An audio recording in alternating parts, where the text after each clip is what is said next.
who's wrong and who's wronger. In this corner, followed by millions, James the Exploding Unicorn Breakwell. And in that corner, ignored by millions, Steve Dash Rinko Leavers. Hey everybody, from the King of Prussia, Pennsylvania, I am Steve the Tolstoy of Twitter, Olivas, and from there, the Jester of Yemen, Indiana, he is James the Dr. Seuss of social media, Breakwell. How you doing tonight, James? Just admiring how you're scraping the bottom of the barrel on these intros here. 46 episodes in and you are out.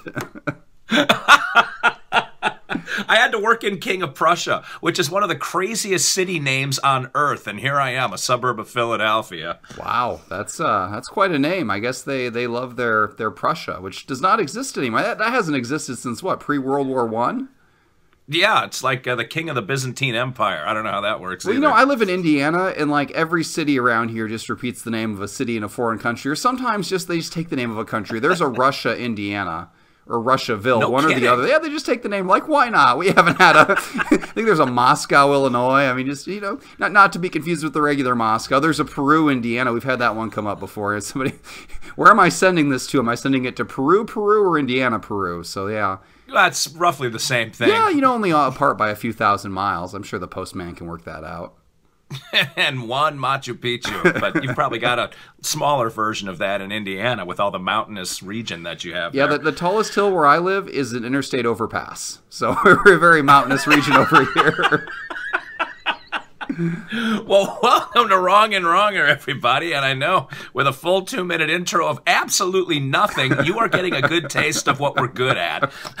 This is the podcast where James, the Exploding Unicorn, the guy everybody follows on Twitter, and I, the guy that nobody even knows, we debate topics that mean nothing to nobody but everything to people on Twitter, because today, James, we have the granddaddy of Twitter topics. What are we going to debate today when we finally get into it? We are going to debate hard shell versus soft shell tacos. The topic's so great, we honestly were, when somebody suggested it, we were dumbfounded that we hadn't done it already. I mean, of all the pointless minutia we could debate, I mean, this is like the top of the heap, and we have just left it. I guess we've left it till we were more skilled at debating, so we didn't waste it. Now that we're in the swing of things, we can achieve our greatest episode right now. Sure, or as we were desperately trying to cling to the last 2 listeners that we have. Either way. Yeah, that's So if you're new to the show, welcome, and we're sorry, but we usually exchange compliments and then flip the Guam quarter of fate and decide on the fly who is going to debate which side of the argument. And the compliment segment of the show is always the one that I know people tune into. They bring their families around and stare at the radio, like when the old-timey radio shows were on with Orson Welles doing War of the Worlds. It's like FDR's Fireside Chats. I mean, that's the kind of entertainment you're about to get. It brings everyone together and just fills your heart with warmth and hate, one or the other. Maybe both. We'll see. We'll put a chicken in every pot. And so I want to know, what is your compliment today, James? Because, it's miserable for me being on the road. The compliment segment, is the one thing that carries me through. Please, uplift my spirits. Well, I would like to compliment you for not hiding from the fans. So every week I call you at a different random hotel. And every week, there you are, checked in under your real name, risking your life. I called there tonight. I called and asked for the one and only Steve Olivas. The clerk at the front desk did not seem impressed by that intro. It was as if she had never heard of you before, except for when she took your credit card. So, props to you. I guess I can't believe that, our tens of fans aren't pounding on your door every night when they find out where you're staying. Now, I don't know if they want to see you or tar and feather you. Either way, but you're out there. You are the real you, so good for you. Well, and I'm going to be in Indianapolis in a couple of months, and I will go by the name Art Deco when I am at that hotel, just to keep the Breakwell clan at bay. Oh, we will find you. There's no hiding from my kids, trust me. But don't worry, they would not come in with 1,000 feet if you. I've warned them. You stay away from that psychologist. They're the dangerous sort. A step away from witches. Now I feel I have to lure them. Perhaps I'll be graham crackers. That may get them toward me. What? Graham I'm crackers. confused about your goals all of a sudden. Oh, well, I don't want your kids. I'm like Uncle Steve to them now, man. Oh, I think they're only vaguely aware of your existence. You're the guy who does videos on the weekends when we don't have to dance, and my kids are greatly relieved. Well, that segues into my compliment for you, which is I have learned over the year now, that almost a full year we've been doing this. We have our anniversary coming up. That's going to be a big show. I know. It's touching in a very awkward way. But I have learned over this year that it doesn't matter what I send to you, you put it up for public consumption. Yes. My Periscope videos, you just retweet them, and so everybody gets to watch whatever I do on the weekends. But this last penalty video, I thought, well, Breakwell is always very cautious about making sure to massage this in a politically correct and genteel direction. The one that you put up this last week, I thought, this is going to blow the lid off everybody. We're going to lose all of the followers that were on Breakwell's side.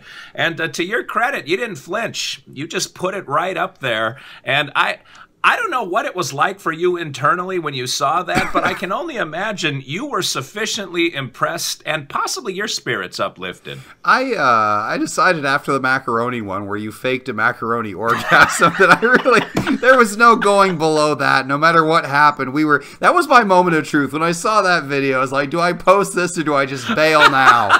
And I posted it, and after that, I was just all in. Whatever garbage you send me, it's going up, and people just know to expect that. They know if it's a Steve week, they're going to be traumatized. We've warned them sufficiently. If they click that link at this point, that's on them. So I felt no pity. I sent it out there. I was mildly amused and mildly horrified. It was the usual mix, but it was a classic Steve performance. So we know what to expect.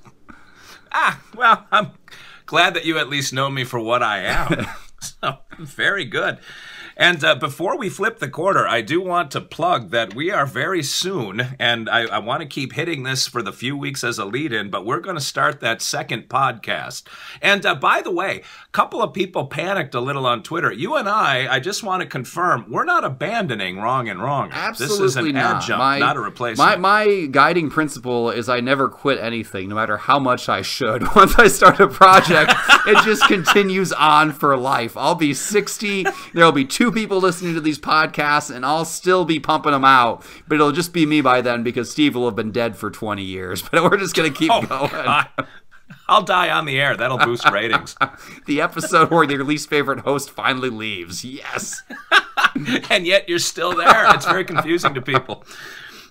So yes, that 10 minutes to save your marriage will be in addition to Wrong and Wronger. And send Breakwell your marital questions and issues, and we will handle them. And James also wanted to emphasize that one will be half serious. Yeah, well, I guess we haven't recorded one yet, so we'll see. I would like it to still be funny. You seem to have actual useful information, seeing as how you make a living off of this, so we'll see what happens. One person who has something to say and one person has nothing to say collide. It's the unstoppable force versus the immovable object. So we'll see how this plays out. It might just be us fist fighting by the end. It might be us hugging and feeling sick to our stomachs. I don't know. We'll see how it plays out. Yeah, either way, that ends badly for me. I don't know.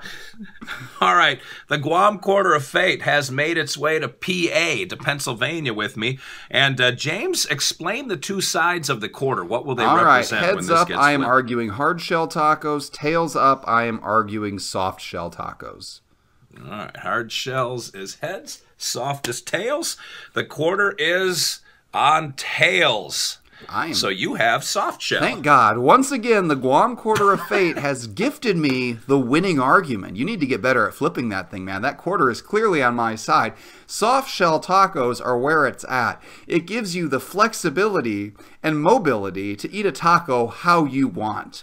You can wrap it as tightly as you want or as loosely as you want to fit in more or less meat to suit your diet. You can basically you can totally pack it in for cleaner eating so that none of the juices leak out.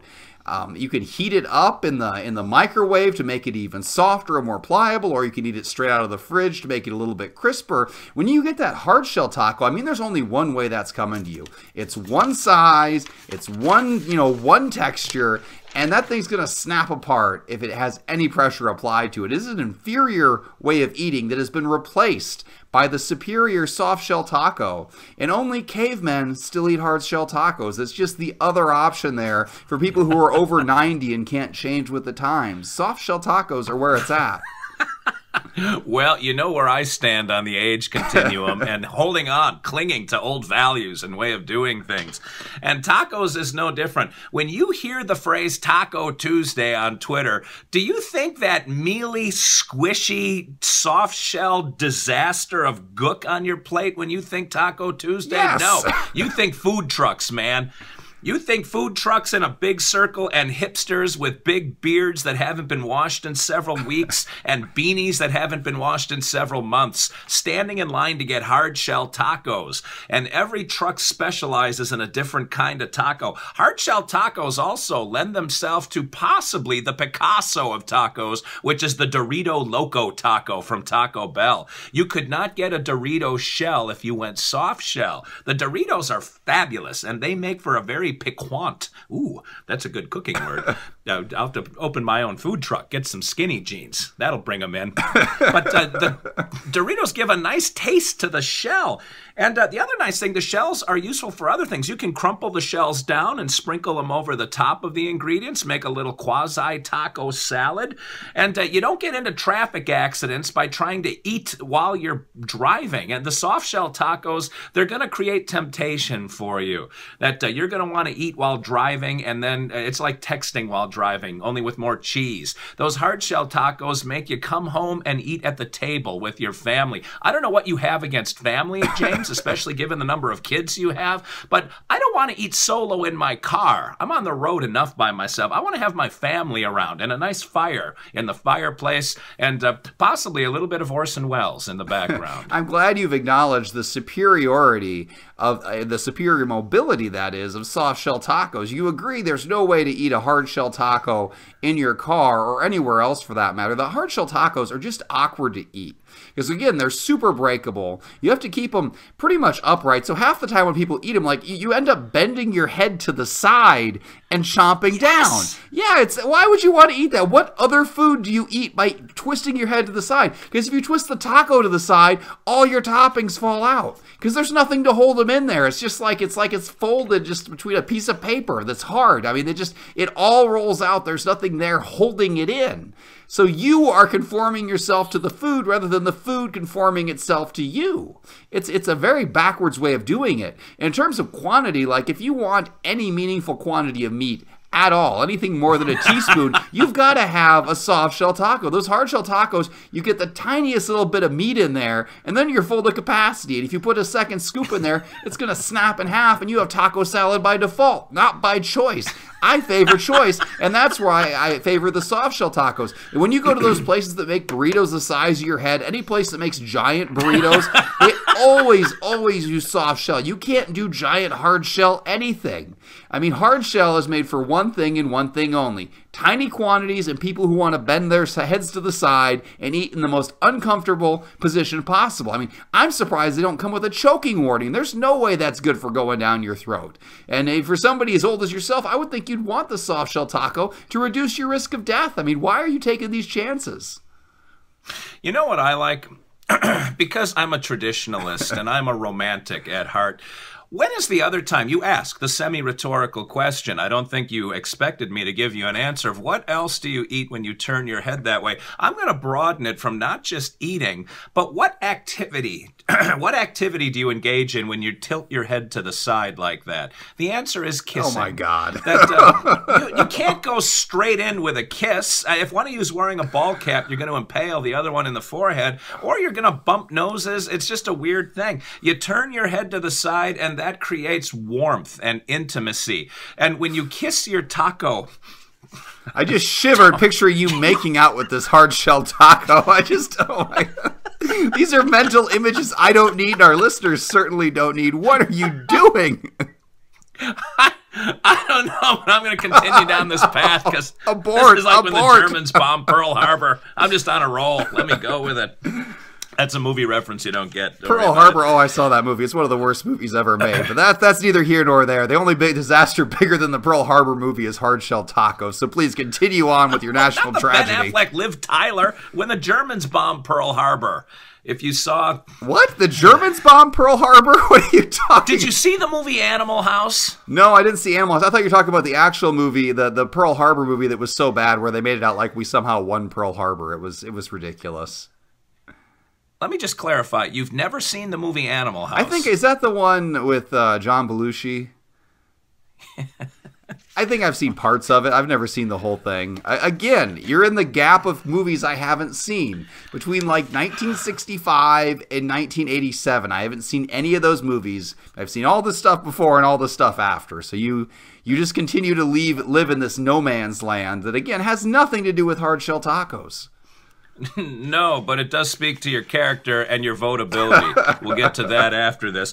The last thing I wanted to say is that the hard shell, two things that I wanted to say. Hard shell tacos, you mentioned that they hold their form, and what that allows you to do is stand it upright. They're making the hard shell tacos with a flat bottom now, so they stand upright, and you can line them up and just slap those ingredients in one after the other like eggs in a tray. It's just fabulous, and you do get quantity control, so you get the right amount of meat to cheese to lettuce or anyone's particular take on tacos. You get controls in there. It's not just a free-for-all, the Wild West of tacos where everybody slaps stuff on willy-nilly. This is not a taco buffet. This is a taco, an exquisite meal that we're having. This is fine dining taco that I'm talking about, and that can only happen with hard shells. I'm glad that you admitted that the original design of hard shell tacos was inherently flawed. It would fall over if you set it on a plate, so they had to remake it after hundreds of years of trial and error and say, hey, maybe we should make this bottom flat.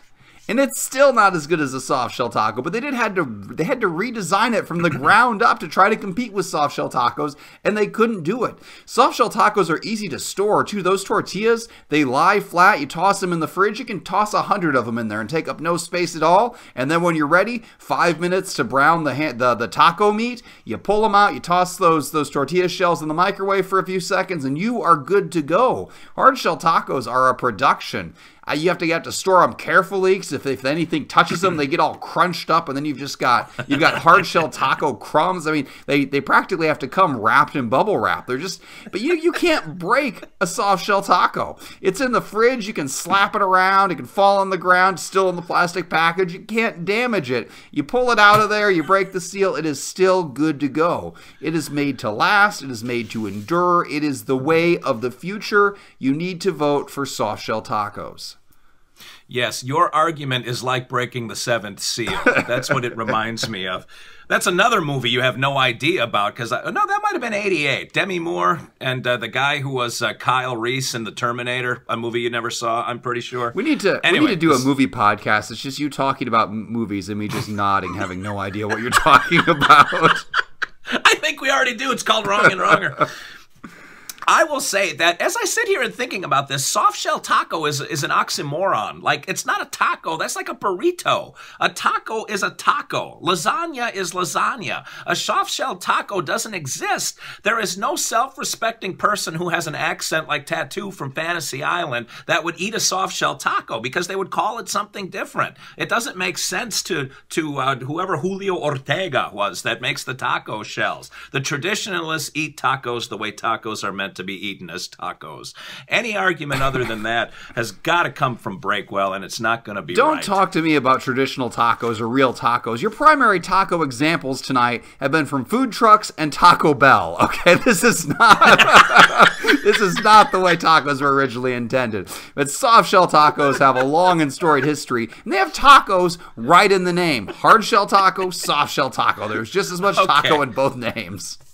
Well, then I'm going to create a lasagna pan taco. And just because it has taco in the name, we're going to call it a taco. You know, there's taco pizza out there, too. That one has the hard shell, but it's all smashed up. Because, again, tacos in their natural form, the hard shell form, are unusable. It's like, what the heck can we do it? I guess I'll smash it up with a hammer and dump it on a pizza. Maybe it won't be quite so terrible. I mean, people have had to get creative just to figure out how to endure and consume these things. But soft shell tacos are soft shell tacos. Nobody's dicing them up and making other recipes with them because because there's only one thing you need to do. What they're perfect for. A soft shell taco is perfect for being a soft shell taco. It is a full self-contained meal. It delivers, happiness straight to your face. Why would you need anything else?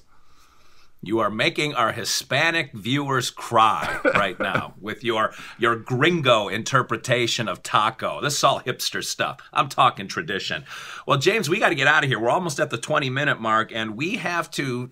I flip the quarter and you roll the dice. Yes. You've got to tell everybody what numbers to vote for when they want to vote Olivas. Oh, they will not. Only the sad and confused would do that. The true taco haters. So I have the dice right here, and let's go ahead and roll it. So if you want to vote for me, vote for 52. 52? Ooh, Mike Webster. If you want to vote for Steve, vote 76. 76. Oh, man. I don't know if I can come up with a 76. There's the 76ers and Dr. J, Mo Cheeks. And if you want to vote for the random one and throw away your vote, vote for 82. And then, of course, there will be a John Stallworth. There will be another random. Sorry. I'm just not even going to encourage you. I'm not even going to acknowledge your random shouting of names. I noticed. But you're like Jerry Reed in Smokey and the Bandit. You just keep the truck rolling. That's what I got to do. That's this is Steve's random reminiscence corner where he shouts out random name associations with numbers. This is the only reason you agreed to the podcast. This is what you look forward to so much. Oh, someday I'm going to start just sitting here on Wikipedia and pulling up every one of these references you make to see if if there's any correlation with these numbers and these names. But there will be a fourth option out there that will be completely random, and everyone will vote for it. And that's okay, because that siphons off their votes so that the people who truly know what they're talking about and want to vote for soft shell tacos will not be affected, because all those votes for the fake options don't count. So if you want to throw away your vote, vote for a fake option or vote for Steve. If you want to vote for the real winner, vote for James Breakwell. You know what's funny is some people who leave you comments, they say, I actually watched the podcast, but I still threw my vote away. Yeah, because that is a thing. That is a growing phenomenon. Some people just want to watch the world burn. That's all I can conclude. Ooh, Michael Caine and Batman. Yes, nice. Yes. So you got one of my references. That was like nice. 2 weeks ago. Of course I got that reference. It's all over the about internet. When you graduated high school, I know. All right, so Breakwell is 52, Olivas is 76, and the extra, the nonsensical vote number is 82. Watch the video, listen on SoundCloud, iTunes. James, man, you've been plugging iTunes hard, and it has shown the numbers have gone huge up in the atmosphere with those. iTunes, Stitcher, Podcast Addict, and of course our home base, which is YouTube. Watch and vote, listen and vote, and become a part of Wrong and Wronger. James, we got to get out of here, man. What words of wisdom do you have to close the show? The vote, as always, is on Twitter at Exploding Unicorn without the E. On Facebook, it's Exploding Unicorn with the E. Both votes are valid. You can double vote if you want, but only if you vote for me. If you want to vote for Steve, please vote 0 times. Wow, you must really enjoy those penalty videos that I do. I imagine you watched the one I sent you last week 100 times. It's, there's really no good choices here, because every time you make one of those videos, it just destroys all the momentum we build up. But every time I lose, it hurts my pride, and then I have to go dancing in a leotard, and that hurts me too. So there's really, there's no good outcome here for me. All right. Well, we got to wrap it and get out of here. So until next week, another epic in the can, Wrong and Wronger. This is Steve Olivas, Dr. Steve, for James the Exploding Unicorn Breakwell, saying thanks for watching and thanks for listening, everybody. And remember, as I sometimes do, 2 wrongs can make a right.